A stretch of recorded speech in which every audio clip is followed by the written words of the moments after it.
Hi ಎಲ್ಲರೂ ಹೇಗಿದ್ದೀರಾ? ಇವತ್ತಿನ recipe street style veg noodles ಮನೆಯಲ್ಲೇ ಹೇಗೆ ಮಾಡೋದು ಅಂತ ನೋಡೋಣ.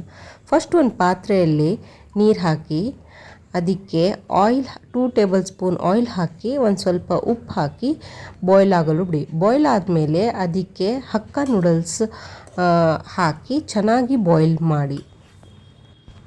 ಒಂದು 5-10 ಮಿನಿಟ್ಸ್ ಅದು ಬಾಯ್ಲ್ ಆದಮೇಲೆ ಒಂದು ಸ್ವಲ್ಪ ಕೈಯಲ್ಲಿ ಟಚ್ ಮಾಡಿ ನೋಡಿ, ಅದು ಚೆನ್ನಾಗಿ ಕಟ್ ಆದರೆ ಅದನ್ನ ಅಲ್ಲಿಗೆ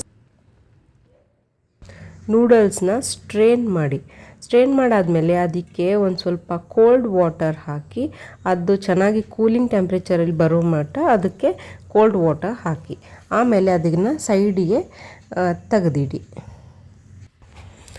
ಆಮೇಲೆ ಒಂದು ಬಾಣಲಿಯಲ್ಲಿ ಎಣ್ಣೆ ಹಾಕಿ ಅದಕ್ಕೆ ಜಿಂಜರ್ ಗಾರ್ಲಿಕ್ ಪೇಸ್ಟ್ ಹಾಕಿ, ಜಿಂಜರ್ ಗಾರ್ಲಿಕ್ ಪೇಸ್ಟ್ ಒಂದು ಸ್ವಲ್ಪ ಬ್ರೌನ್ ಆದ ತಕ್ಷಣ ಅದಕ್ಕೆ ನೀವು ಕಟ್ ಮಾಡಿ ಇಟ್ಕೊಂಡಂಥ ಈರುಳ್ಳಿ ಹಾಕಿ ಅದನ್ನೊಂದು ಸ್ವಲ್ಪ ಫ್ರೈ ಮಾಡಿ, ಜಾಸ್ತಿ ಬೇಡ, ಒಂದು ಸ್ವಲ್ಪ ಫ್ರೈ ಮಾಡಿ ಅದಕ್ಕೆ ಕ್ಯಾರೆಟ್ಟು ಆಮೇಲೆ ಒಂದು ಸ್ವಲ್ಪ ಕ್ಯಾಪ್ಸಿಕಮ್, ನಾನು ಕ್ಯಾಪ್ಸಿಕಮ್ ಹಾಕಿದ್ದೀನಿ, ನೀವು ಯಾವ ವೆಜಿಟೇಬಲ್ ಬೇಕೋ ಅದನ್ನ ಹಾಕಿ ಒಂದು ಸ್ವಲ್ಪ ಚೆನ್ನಾಗಿ ಹೈ ಫ್ಲೇಮಲ್ಲಿ ಒಂದು ಸ್ವಲ್ಪ ಫ್ರೈ ಮಾಡ್ಕೋಬೇಕು. ಜಾಸ್ತಿನೂ ಫ್ರೈ ಆಗಬಾರ್ದು, ಸ್ವಲ್ಪ ಫ್ರೈ ಆದಮೇಲೆ ಅದಕ್ಕೆ 2 ಟೇಬಲ್ ಸ್ಪೂನು ಸೋಯಾ ಸಾಸ್ ಹಾಕಿ, ನಾನಿಲ್ಲಿ ಡಾರ್ಕ್ ಸೋಯಾ ಸಾಸ್ ತೊಗೊಂಡಿದ್ದೀನಿ.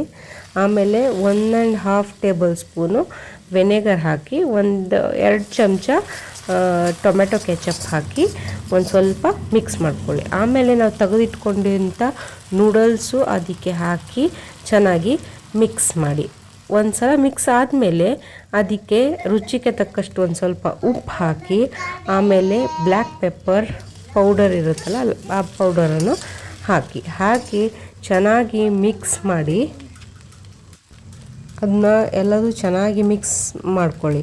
ನಿಮಗೆ ಬೇಕಾದರೆ ಸೇಜ್ವಾನ್ ಚಟ್ನಿ ಕೂಡ ಹಾಕ್ಕೋಬೋದು, ಅದು ಕೂಡ ಚೆನ್ನಾಗಿ ಟೇಸ್ಟ್ ಬರುತ್ತೆ. ಹೈ ಫ್ಲೇಮಲ್ಲಿ ಒಂದು ಸ್ವಲ್ಪ ಚೆನ್ನಾಗಿ ರೋಸ್ಟ್ ಮಾಡಿದರೆ ನೂಡಲ್ಸ್ ರೆಡಿ ಆಗುತ್ತೆ. ಈ ವಿಡಿಯೋ ನಿಮ್ಗೆ ಇಷ್ಟ ಆದರೆ ಲೈಕ್ ಮಾಡಿ, ಶೇರ್ ಮಾಡಿ, ಸಬ್ಸ್ಕ್ರೈಬ್ ಮಾಡಿ ಹಾಗೂ ಕಮೆಂಟ್ ಮಾಡಿ. Thank you.